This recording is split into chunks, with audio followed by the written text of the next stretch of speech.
Hello, my name's Alex Hill, and I have been studying the tarot, pulling cards, reading books, keeping a tarot journal where I pull three cards every day, and at the end of the day, I go through and see what the cards meant, uh, how they manifested that day. I've been doing that for 30 years. And so I want to present my ideas about the tarot here um, for you, for your benefit. Let me read you a quote by one of my main mentors, Robert Johnson. He said, "Ecstasy. It was once considered a favor of the gods, a divine gift that could lift mortals out of ordinary reality and into a higher world. The transformative fire of ecstasy would burn away the barriers between ourselves and our souls, bestowing on us a greater understanding of our relation to ourselves and to the universe." So it's actually a way of connecting to the infinite. And this whole thing is a form of transpersonal psychology, which is a new approach to psychology that studies phenomena beyond the ego as a context for an integrative, holistic psychology that provides a framework for understanding and cultivating human transformation and attempts to reconcile the differences between the long history of spiritual wisdom and modern science. So, I am suggesting that you can use these cards, uh, 78 cards, 22 major arcana, and 56 minors, that they can be used as a way of connecting to the infinite, which is a sort of a flamboyant way of saying the unconscious. But with Jung's concept of the collective unconscious and the archetypes, it really turns this part of ourselves that most of us don't pay much attention to and maybe aren't even aware of. It broadens it into the infinite because that's what it is. Um, so this whole thing is really based on Jungian psychology. Transpersonal psychology is really based on Jungian psychology. Jung was the one that opened the doors to all this, and of course he was a Freudian, though they had a split that I won't go into here now. But Jung wrote a lot about divination and his theory of synchronicity connects to it. The idea that um, if we pull three cards from a tarot deck, they won't be random. They will be three cards that speak to maybe a question that we pose to the cards ahead of time. A lot of people do that. I don't do that. I let the cards say whatever they want about what's going on in my life at that time. And it's uncanny the way they do that. Um, and I also want to say that this is a non pharmaceutical way of connecting to the unconscious and a conscious way. We can connect to the unconscious while we're wide awake using these cards. Um, let's see. Something else about Jung and divination. He did not write much about tarot, but he did write quite a bit about I Ching, and he even wrote the introduction to a major translation of the I Ching. He also uh, used it. He through the stalks or coins or whatever, and read the book. And I don't do I Ching. I do Tarot. I was concentrated on it, and I think Jung made a mistake um, by pursuing the I Ching instead of the Tarot, because he broke one of his own rules in doing that. He said that when we're exploring this sort of amplification of the unconscious, the closer to home that we can stay, the better. And so he by going all the way to the other side of the world with the Chinese I Ching, he was really going a lot farther than he needed to go, because the Tarot is much closer to us in our Western thinking and our Western archetypes. Be that as it may, he did write about and consider the Tarot to be a valid divinatory device, and his right-hand man, Mary Louise von Franz, wrote a book called Divination and Synchronicity, in which she talks about the Tarot and mostly more a general look at divination.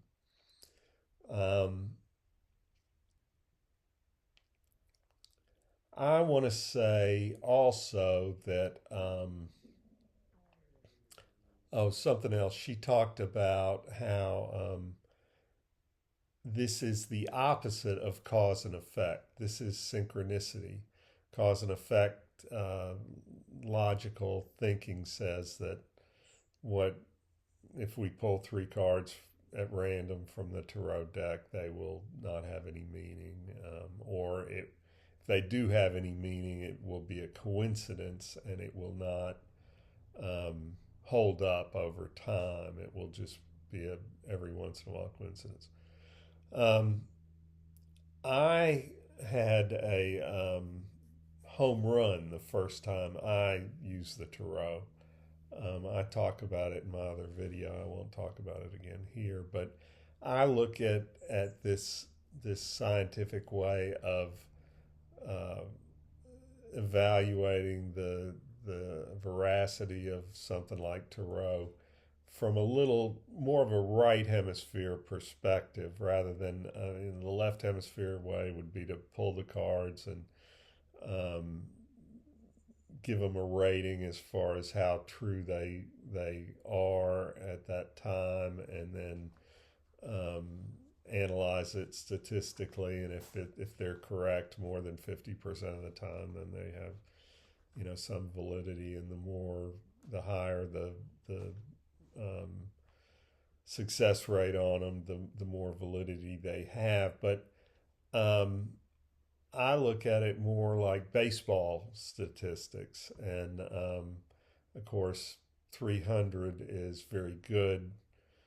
30% is very good for baseball, but there are also home runs in baseball. And like I said, I had a home run the first time I used the cards, and quite often I get hits almost every day with the Tarot. It's very seldom that the 3 cards I pull have no significance for my life at that point in time. And I like to use the metaphor of playing Battleship with this stuff. The game Battleship. There's a way in which, because we're dealing with the unconscious and so the unknown, we have to soften our focus on what we're doing, and we have to relax our critical left hemisphere. I'm asking you to relax it, and to open your right hemisphere, which is more accepting of the new and more open to possibilities. So we might have a hit here and there, and these hits add up, like evolution. Evolution, we can't prove it. for positive, and because we can, a lot of people say, well, I don't believe it, you can't prove it. But there are so many hits, so many connections on evolution that it's the best explanation for the origin of the species. And you're really sort of out there if you don't accept evolution, even though it's not scientific fact the way a lot of us like to have. Well, all of us would like to have it, but we don't with the unconscious. And rather than just blow it all off, which is what most people in science in general does, Jung and a smaller number of psychologists have chosen to pursue this untapped area of the mind. And so I'm going to be talking a lot about things that are can't be proven, but I'm going to point out a number of hits, a number of connections, and hopefully eventually the battleship will come, the archetypes will come into focus, and we can sync them and get you convinced that this is something valid that can help you in your life understand the world and yourself. So the first thing I want to start off with in the history of Tarot is the name Tarot, and a little bit of philology, where we're looking at words and following them like fossils laying on the ground in front of us. Within the name of one of the names of the great goddess, Ashtaroth, is the word tarot. Her name is spelled Ashtaroth. And I say that, like Astarte, another variation of the same goddess, there's a star within that, and the star was very much connected to Astarte and Ashtaroth. This star was actually the planet we now call Venus, but the ancients thought it was a star, identified it as a star. The morning star is one of the names for Venus. And so anyway, the name Tarot, fitting inside Ashtaroth, connects us with the Great Mother. It connects us with Ashera, the goddess that was the major goddess that worshipped by the Israelites until the left hemisphere patriarchal Yahweh took over the religion. And so the Great Mother. Oh, and this also connects us with Delphi, because another name for Astarte, or what Astarte was, what it meant, what it signifies, was the womb and what comes out of the womb. And Delphi, the greatest or the most famous oracle throughout time, Delph is that's the meaning of Delph, is womb. So the cards connect us to this greater religion, which we don't have a whole lot of hard evidence on, but the consensus is that this was a matriarchal religion and dominated by the goddess, and that our patriarchal religion and everything we know about anything came from that, just as Christianity came from Judaism, and the religion of the Egyptians and the Greeks and the Sumerians, that whole area of Mesopotamia. We also need to take into account the phenomena of patriarchal overlay. And just as the patriarchs turned the great goddess into the great god,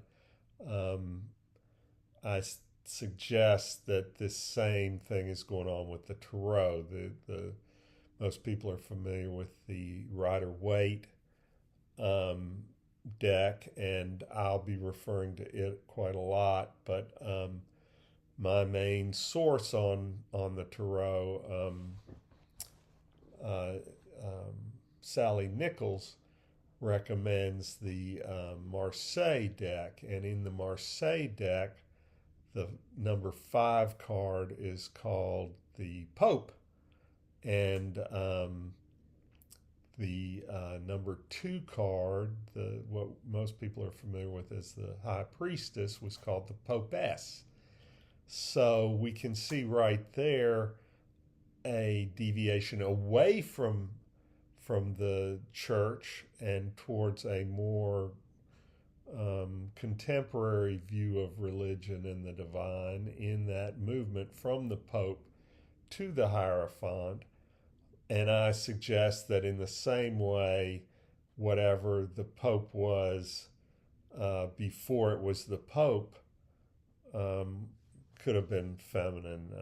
It's hard to say, and I'm not going to say exactly what it was, but I hope you get the idea.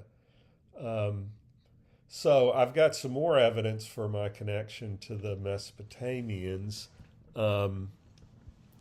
They were the first, actually the Sumerians were the first civilization in that area, the first civilization to come up with writing, and so probably the very first civilization, period.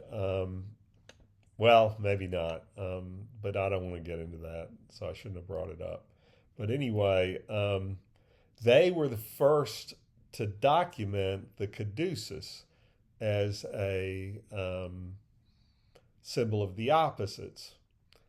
And of course, the caduceus is in the Marseille 2 of Cups, and pretty much all decks 2 of Cups have a caduceus. The Vertigo I use doesn't, but that's the only one I'm familiar with that doesn't. The number 15 Devil card correlates with a statue of a fertility god of Assur, which was, where the Assyrians came from. And of course, the Mesopotamian Tower of Babel, Tower of Babylon, correlates with the number 16 Tarot Tower. And and of course, they had ziggurats that they made because it was basically a flat land, and they didn't have the mountains that they have in Greece. And so they, like the Egyptians on their flat land, they built a higher structure to correspond with the left hemisphere superego patriarchal way of thinking of the divine as being higher. And yet they had so many different cultures, so many civilizations piled on top of each other there, that you can see that they built something up and it got knocked down, and somebody else came and built it up and it got knocked down, and it goes very much with the tower. And then the number 17 card is the star, which obviously I'm saying connects with Astarte and Ashtaroth and Asherah, and I forgot to mention Inanna Ishtar, who were the main goddess from the beginning of written history, some 4000 BC, through till I forget what they're called, the Persian Empire. Yeah. And of course, Inanna, Ishtar, is the prototype from which came the Greek Aphrodite, and Aphrodite was the prototype from which came Venus. And Venus is, of course, now the only real goddess other than Mother Nature that society pays any attention to. And she was often grouped with her father, the moon god Sin, and the sun god, her brother, Shemesh. And just like these three gods symbolized by a star, a moon, and a sun were grouped together in that culture, they are together in the 17, 18, and 19 major tarot cards. The Marseille sun also correlates with the Sumerian deity Ningishzida, as does the Caduceus. Ningishzida was the god of the Caduceus for the Sumerians. And the number 19 major arcana in the Marseille has two little boys, which of course is symbolic of Hermes. He was a child god and he was a god of duality. And this correlates with one of the sun gods, and of course there were more than a few for the Sumerians that were symbolized by this god of duality. And sometimes he would be feminine and sometimes he would be masculine. And so that's another hit in our game of Battleship.